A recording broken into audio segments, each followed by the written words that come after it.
Hey, everybody. Fascinating discussion today, diving into the global startup ecosystem with John from OurCrowd. John, how are you? I am doing great, Evan. Thanks for having me today. Well, thanks for being here. So intrigued by you, your biography, and your mission at OurCrowd. Let's start with that. What is the big idea behind OurCrowd, and how would you describe what you do today? Well, the big idea is that venture capital has been the engine that's driven innovation, worldwide for, I would say, probably three-quarters of a century. Um, you know, Whether it's companies like Apple Computer or Google, or most recently NVIDIA. Uh, it's an amazing thing, which not only allows people to create world-changing companies, but to make a lot of money Mm, as both a founder and an investor. The problem that we went to solve was that until we came around, and a few people like us, the investors in this asset class were almost all huge institutions or very big and wealthy billionaire families. Your average mm. rich person was being discriminated against. Even if you had $5 or $10 million, which you'd hard saved as a successful dentist or a real estate developer of some strip malls or whatever you did, you decided that you wanted to invest in startups. You read about Sequoia and their tremendous and legendary achievements. You pick up the phone and you go nowhere. You can't just pick up the phone and either call your broker at, even if you have an account at Goldman, and say, hey, get me some Sequoia. That's not working today very well.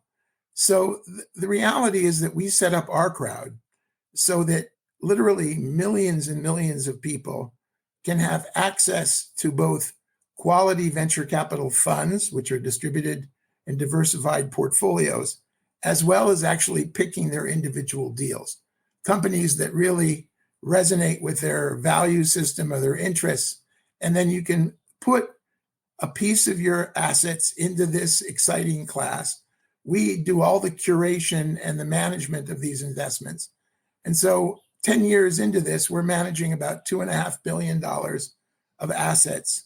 We've invested in about 500 different companies, of which 66 have been, actually 67 this week now, have been exited successfully.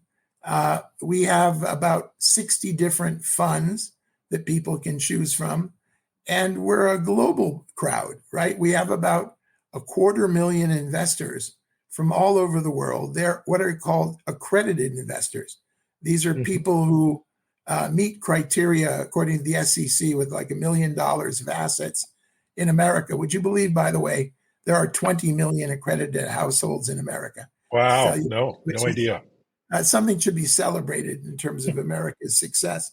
But in any event, we make these deals available. You go to ourcrowd.com, you join our community, and you can start hopefully having some fun and making some money, God willing, by investing in great startups today, very heavily in the AI area. If you look at what we're investing in, it's AI, and more AI, not just, your LLMs or Gen AI, but all kinds of vertical strategies. And but we also do lots of medical deals and cybersecurity and semiconductors and energy and mobility and space. And it's fun. It's a great site where you can see sort of interesting companies every week. We send out a newsletter to our members, which just captures the news of this monster. And there's a lot, okay, because our companies are really across the board on the front lines of innovation.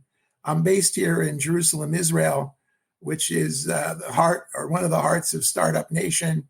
And we're alive and kicking and well, even despite the difficult situation in our region lately.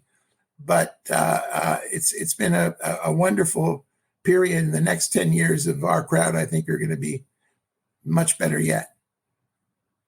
Fantastic. I love your newsletter. And I'm not an accredited investor, We don't have a commercial relationship. Maybe I need to become an accredited investor because this is sounds like an amazing relationship. Maybe describe how you identify and select startups for investment. What does that process look like?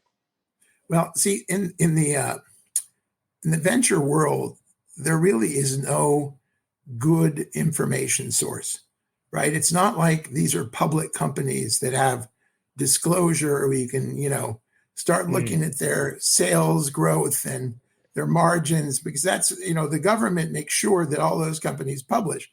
Good luck with the startups. Some have good numbers, some don't, and especially if you're talking about very early stage companies, you're pretty much investing in people with ideas who haven't even built the product yet. So you're doing a lot of sort of investing in people, looking at where the future's going, and getting out usually a little bit over your skis. And therefore, in Hebrew, by the way we describe venture capital is hon sikun, which means danger capital. It's not the nicest and easiest of asset classes. Therefore, you must be diversified, right? You don't just pick one number on a roulette table, God forbid. This is not roulette. You don't just pick one little company and try to invest in it. You have to have a diversified portfolio, because many of these startups will die and fail. And that's noble and wonderful, and actually makes their founders more likely to succeed in time 2 and times 3. But in any event, we do all kinds of sourcing of deals from other founders, from our investors, from other venture funds, from assiduously reading websites and newspapers, even those old things. You have no idea where we track down deals. And then our deals, by the way, come from all over the world. About 50% of our investments are here in our local, very exciting ecosystem in Israel. But about 50% of our deals right now are overseas, mostly in America, but ranging from Asia to Latin America to Europe, Australia, they're everywhere. So we diligence them. We then have to negotiate terms, because remember, these are private companies. They don't have a publicly listed price.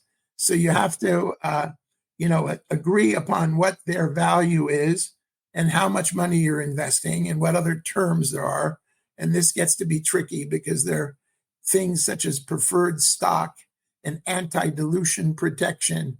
And it's a whole language, and world in and of itself, which of course we're very familiar with. We do that, and then we set it up for our members, who can then go to our website, and then either on the mobile app or on their laptop, they can literally invest for minimums of $10,000. We have people who invest $5 and $10 million per deal, and with funds that we have, you can invest from $50,000 on up. So it's quite interesting. It's a sort of a new world, and it's growing very fast because many companies today are staying private longer. It used to be that startups would take about 7 years to get to an IPO. Today, they're taking on average 14 or 15 years. So the private markets are expanding, and it's critical that a lot more investors have access to be able to invest in this asset class. Well, very exciting. And what are some of the factors that differentiate you from other venture capital firms or, investing entities out there, from, crowdsourced investment, that kind of thing? How do you see yourself on this landscape? Well, it's interesting because we're sort of a hybrid of both the traditional venture capitalists and the fact that we initiate and we set terms and we lead and we take board seats. And we're quite traditional in terms of the way we set up our deals, but we're quite innovative and entrepreneurial in the way that we source our funds. So a traditional venture fund goes out and raises $200, $500 million, and then invests it over 4 or 5 years, and then they go raise another one. What we're doing with our, what we call SPVs, or special purpose vehicles, is creating a way that you can have a single company venture fund, right? Where you pick a company like Halo, which is one of our leading companies. It's a company that does AI chip accelerators for the edge, not for big data centers, but for laptops or phones or cars or IoT devices or cameras. Okay. And it's a very big market, growing now. That company just raised money at a $1.3 billion valuation. Wow. And we, by the way, are investors from the very beginning, at a fraction of that cost. And what happens is, when you set that up, you have to negotiate with the company or join an additional round. So it's traditional that way. But what's new about it is that you now, if you were accredited, or some of your listeners, can actually pick that company and invest 10,000, 50,000, 100,000, and start to build your own portfolio of both angel investors, maybe friends or other deals you access through an angel club. But again, you're now able to do this individually, and that's very, very new. Yeah, very new, very exciting. And so clearly you're an insider when it comes to Startup Nation and the amazing startups that are being created in your region. But how does it look globally, internationally? How do you ensure you're capturing, the most promising startups around the world? Because we're good investors, and because we're well connected. We've been around. I've got a little bit of gray hair here, maybe a lot more on the beard, and we know a lot of people, and they respect us, and they've worked with us. And you basically, in the venture capital, it's no longer the smart money doesn't have to pay up. They have to basically prove their value, right? The guys who have the hot companies can basically choose which investors they want. And there's a beauty contest going on, because investors are expected not just to, it's not like just picking a stock, right? You're expected to actually add value, meaning you got to help them raise more money. You got to help them hire key staff and management. You got to help them meet customers. You got to help them get on the press. You got to help them figure out, how to exit, how to take a company public, or, sell it in an M&A transaction. So many of the founders who you're talking to, or the CEOs of these companies, are interviewing you. You think you're doing your due diligence on them, which you are, but they're doing, the smart ones at least, are doing diligence on you and making sure that you have the value to bring to them. So, as long as you have a track record and it's real, then you can get into these deals. But you got to be very, very fast. You've got to be out there. You got to be aggressive, and you've got to take risks, because the good ones will come. They'll be open for a little bit of time, and you're either grabbing that opportunity and jumping all both feet in, or not. And if you're not, and you'll look for the next deal. Absolutely. So I'm on your email list, so I see your updates, a fascinating and diverse array of startups. You mentioned things like AI, edge computing, hot topics that I follow. But what emerging technologies are you most excited about, looking forward? Look, I'm a believer that in order for us to really avert some of the bad things that can happen to the planet, we need technology solutions. We don't just need some additional money poured into solar fields or wind farms, but we need all kinds of new technologies for the grid, for carbon sequestration, for energy efficiency. I mean, there's a ton of stuff that needs to be done, not to mention what's going on in the food area, with half of our food from farm to fork being wasted. Okay, it's incredible. Between a third to a half of the food grown on the planet is it doesn't make it to your mouth. And so there's a lot of technology that is being developed around that. That excites me on a visceral level as well as an intellectual level. And we have a company, for example, that just raised chunk of money called blue-green water technologies.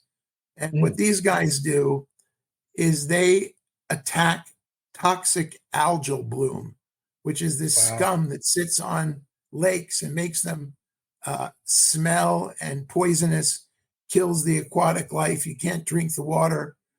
And they've developed a special nano-encapsulated mitigating chemical, which is EPA safe.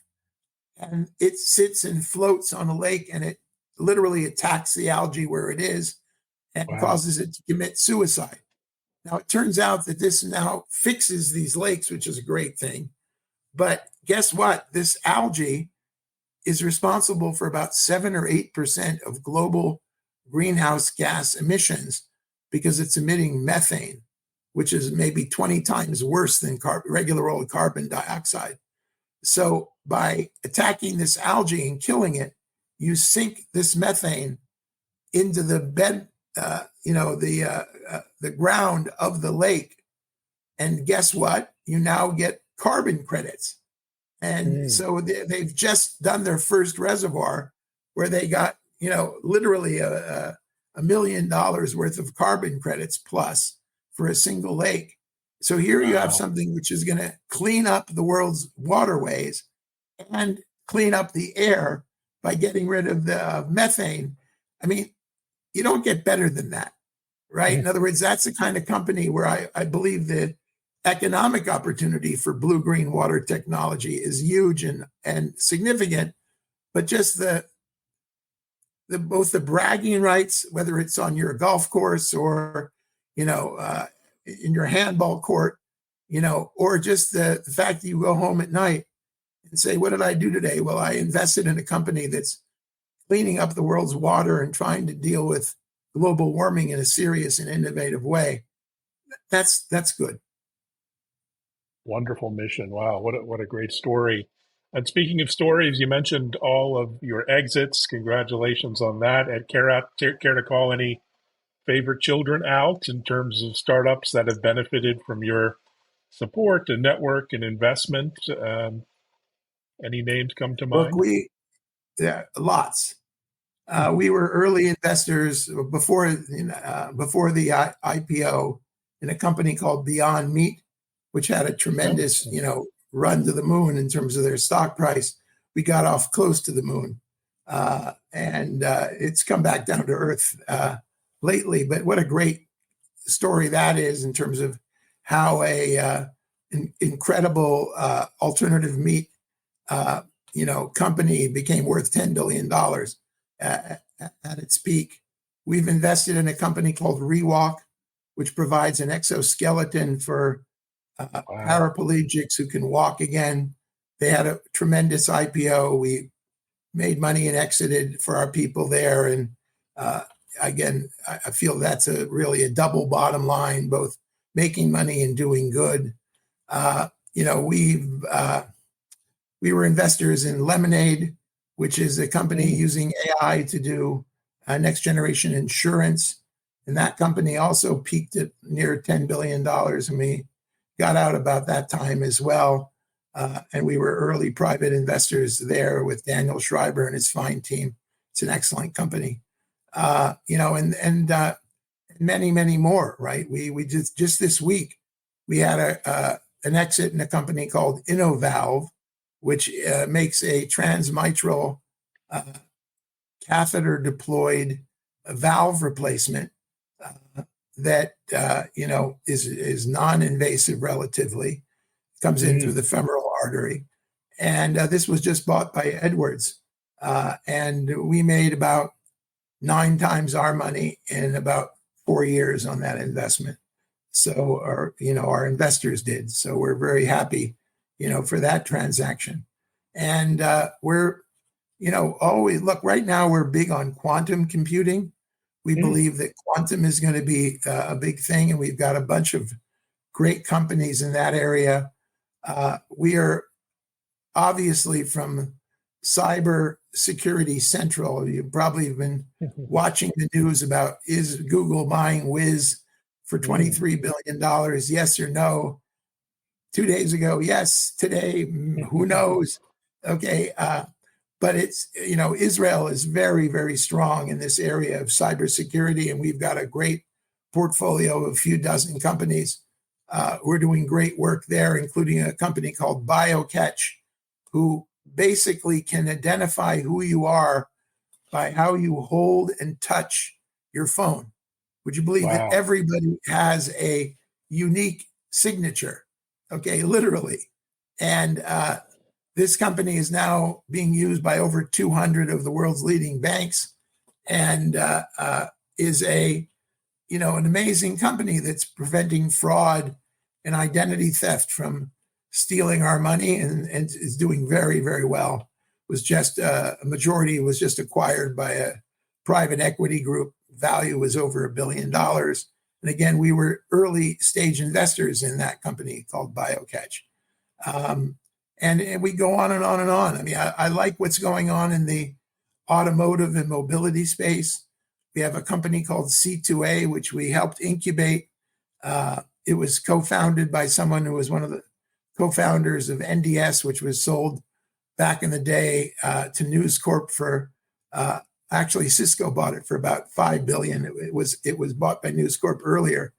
And so he left and he set this company up. And what C2A does is it helps secure what seems to be the innocent little EV charging stations we're seeing everywhere, right? You go up and you park in a parking lot and you pull your, credit card or whatever out and you plug in and you feel everything's wonderful until your identity is completely stolen and you're really potentially screwed, because this has become a huge way for people to essentially get access to your car and get access to a lot of things through this connection. So it turns out that C2A has the world's leading way of securing that weak, hole. We have another company called Connected Energy out of the UK who are using depleted EV batteries to build big storage units. It turns out that when your battery is depleted even by 20% capacity, you got to recycle it, which is a horrible thing. To take a battery, it's got 80% capacity and get rid of it. My mother would have been outraged. Okay. She was an old garage sale denizen. And the bottom line is that what they're doing is taking them and giving these batteries a second life, stacking them up in old shipping containers and creating these incredible storage units with smart software and smart hardware that are using these batteries for a second time and extending their life for maybe 5 or 6 or 7 more years. So, there are all kinds of companies that are in the data space that are, some are fun, some are doing, video production using AI. Some are, doing, call center work. We have a digital bank called 10, which is one of the 6 banks licensed to operate in Israel, all digital with already like 100,000, clients, many of them who are actually buying bundles of services. So you don't have to pay, crazy fees to your bank. You pay one flat fee and you got that. There's so much going on in the world. And I'll tell you one thing, it keeps me young because I fall in love with these companies, maybe sometimes to a fault. That's why I have a lot of skeptical people around me who keep me honest. But the reality is that you see the fire in the entrepreneur's eyes, you hear their passion, and it's infectious. And it makes you believe that the world's going to be a better place, that there are good people out there doing good things, and that it's, capitalism, the good side is not bad. It's about, not just splitting the pie unevenly or unfairly. It's about growing the pie. It's about solving problems. It's about helping people. And I think by and large, the startup community in Silicon Valley, in Israel, in other, hotspots around the world are good people, and being surrounded by them, helping them raise money, being an enabler of their dreams is a real blessing. I'm very lucky. Wow, your enthusiasm is so infectious, and sounds like I need to get some of those founders on my little show here. Not so little, few million impressions, but what an amazing group of entrepreneurs. You mentioned risk earlier, including cyber risk. I mean, how do you think about risk management, given that, as you said earlier, most startups fail and there's so many unpredictable factors? What's your philosophy there? Look, you have to be very, very serious about risk. Mm, And, we have risk committees and we're always evaluating how to mitigate it. But we live in a very risky world, right? We're in a world today where wars break out and where mm, natural disasters happen and, bubbles burst and stocks go up and go down. We've seen it happen so many times and so many cycles in our lifetimes. Certainly in my lifetime, I've seen it, repeatedly. Uh, and the best risk, in my opinion, is first of all to stay on top of your investments. You cannot ignore these companies. You have to mm, be engaged with them. And that's why having an intermediary like OurCrowd, who's managing, the relationship with these companies and sitting on boards and trying to collect information from them and really understand what's going on is critical because, it can be on two sides. It can be all of a sudden the company's doing great and some other insiders are trying to take advantage of the fact that others are sort of, try to grab more of the company. It could be that the mm. company's in trouble and it needs funding quickly, and you need to, put your shoulder to the wheel and push and make sure it can get over this little hump. Okay. And that's one part of it. The other part of it is making sure that you have a portfolio. Because in venture capital, the worst thing that happens when you make an investment is you lose your money. Now, that's bad, by the way. Most people aren't used to losing all their money. And that's something you've got to get used to in venture capital. When you invest in a company, and the company fails, it's not like you get 30 or 40% of your money back. You lose it all.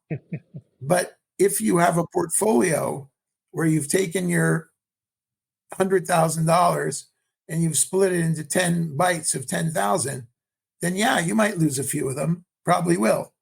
But hopefully a few of them will go up. And when you win, you don't just make 20 or 30%. In many cases, you make 5 or 10 or even 20, or if you're really lucky and smart, you can get these sort of legendary returns where you make 50 and 100 times your money. But don't count on that. Okay, but if you do this right and you do get enough shots on goal, you'll get some that, and you do it with the right kind of people, you'll get some that will do the 5 and the 10x. And if you get enough of those, they cover up for a lot of mistakes. And that's the best way to really mitigate risk in this business. Oh, good. Well said. And it's no secret that the venture capital community is under pressure, probably overspent, overindulged for quite some time. How do you see that rolling out? And do you have any lessons learned on your end that you could impart in terms of the mistakes that some of the traditional VCs have made and some of the challenges and strains they're under right now? Look, I think that you don't want to smoke your own air supply. Or I'm not sure that's the right analogy. Maybe my Berkeley past is affecting this, but the reality is that you can't let this stuff go to your head. Okay, Mm, and when you're sitting now in the most unbelievable bull market for AI the world has ever seen, right? No, people are using every possible superlative and incredible praise term, to describe this moment in history, which is revolutionary, is change. And by the way, I believe all of it, mm, except that the way it translates into the market is not simple. It never is. It's not linear. The market on the way to this greatness is going to be up and down. And you've got to realize it. Remember, it wasn't too long, 25 years ago or so, when the internet first internet bubble was here, and we were all into that 1999 goodness. And oh boy, was that amazing! Everything's going to be incredible. And then 2000 came along, April and May, and then the thing started falling apart. And then what happened is the stupid money abandoned the internet. They said, yeah, eyeballs, who cares? And then all of a sudden there were people like Google who came along, and we all know how that's turned out. Okay, they came along really after that 2000 period of time when they, really broke out. And so you've got to be careful both to realize that things get ahead of themselves, they get overextended. You've got to make sure that you take advantage of things that are going up, sell parts of your holdings on the way up, and don't ever regret selling at a profit. And then make sure that, when things get really bubblicious, you're taking a hard look and saying, maybe it's time to exit this position. Okay. On the other hand, maybe you've got yourself the next Apple or the next NVIDIA, and people who thought they should exit a couple of years ago, they weren't right. The thing is continued to move up. So you've got to be, I think, constantly checking your gut. Do this as a group event. Do it with your wife, your kids, your family. Probably people our age are investing on behalf of their kids and their future anyway, which is a good way to look at venture capital because it's a long-range affair. Get them involved. They know a lot about this stuff, and get their advice. And make sure that you have the majority of your money with professionals, with, big, solid firms, and then use, a few percent, 5%, 10%, of your holdings if you've got enough of them, and invest in, things that are allowing you to get a little bit more alpha, a little bit more excitement, and a way to both impact, world as well as your own personal account. That's my advice. Well, wonderful advice, practical advice, much appreciated. As we're in the dog days of summer here, any plans personally, professionally, with the OurCrowd team? What are you up to the next couple months? Well, first of all, I'm trying to get out to the mountains over the next couple of weeks, and I hope to do so. Taking my own family, which now with 15 grandchildren and wow, four kids and spouses, is sort of like industrial style tourism, getting out to have some fun on an island somewhere. But I've got a lot going on at OurCrowd. There's just, no rest for the weary. There's a lot of excitement. Come to our site to check it out, get our newsletter, and let me know what you think. I mean, Evan, I've enjoyed this conversation a real lot, and I hope that we'll stay in touch, and look forward to coming back with hopefully some more good news in the future. Absolutely. Well, thanks so much for sharing your vision, extraordinary, and the mission at OurCrowd. And thanks everyone for reaching. Yeah, I would encourage you to go to the website, sign up for the newsletter. Really a tour de force of incredible companies out there. What a wonderful way to keep on top of the industry. Thanks, John. Thanks, everyone. Bye-bye.